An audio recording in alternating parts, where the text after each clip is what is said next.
वृंदावन में बिहारी जी की अनन्य भक्त थी। नाम था कांताबाई। बिहारी जी को अपना लाला कहा करती थी, उन्हें लाड़ दुलार से रखा करती और दिन रात उनकी सेवा में लीन रहती थी। क्या मजाल कि उनके लल्ला को जरा भी तकलीफ हो जाए। एक दिन की बात है, कांताबाई अपने लल्ला को विश्राम करवाकर खुद भी तनिक देर विश्राम करने लगी। तभी उसे जोर से हिचकियां आने लगी और वो इतनी बेचैन हो गई कि उसे कुछ भी नहीं सूझ रहा था। तभी कांताबाई की पुत्री उसके घर पे आई, जिसका विवाह पास ही के गांव में किया हुआ था। तब कांताबाई की हिचकियां रुक गई। अच्छा महसूस करने लग गई तो उसने अपनी पुत्री को सारा वृत्तांत सुनाया कि कैसे वो हिचकियों में बेचैन हो गई। तब पुत्री ने कहा कि माँ, मैं तुम्हें सच्चे मन से याद कर रही थी, उसी के कारण तुम्हें हिचकियां आ रही थी, और अब जब मैं आ गई हूं तो तुम्हारी हिचकियां भी बंद हो चुकी है। कांताबाई हैरान रह गई कि ऐसा भी भला होता है। तब पुत्री ने कहा, हाँ माँ, ऐसा ही होता है। जब भी हम किसी अपने को मन से याद करते हैं तो हमारे अपने को हिचकियां आने लगती है। तब कांताबाई ने सोचा कि मैं तो अपने ठाकुर को हर पल याद करती रहती हूँ, यानी मेरे लल्ला को भी हिचकियां आती होंगी।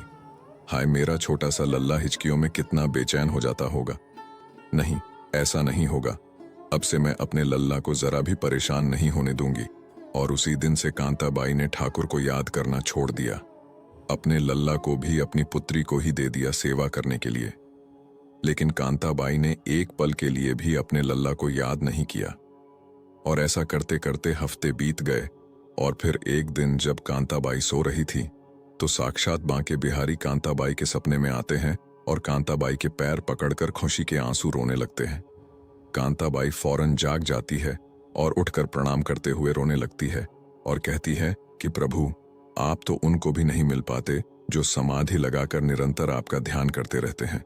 फिर मैं पापिन, जिसने आपको याद भी करना छोड़ दिया है, आप उसे दर्शन देने कैसे आ गए। तब बिहारी जी ने मुस्कुराकर कहा, माँ, कोई भी मुझे याद करता है तो या तो उसके पीछे किसी वस्तु का स्वार्थ होता है, या फिर कोई साधु ही जब मुझे याद करता है तो उसके पीछे भी उसका मुक्ति पाने का स्वार्थ छिपा होता है। लेकिन धन्य हो माँ, तुम ऐसी पहली भक्त हो जिसने ये सोचकर मुझे याद करना छोड़ दिया कि कहीं मुझे हिचकियां आती होंगी।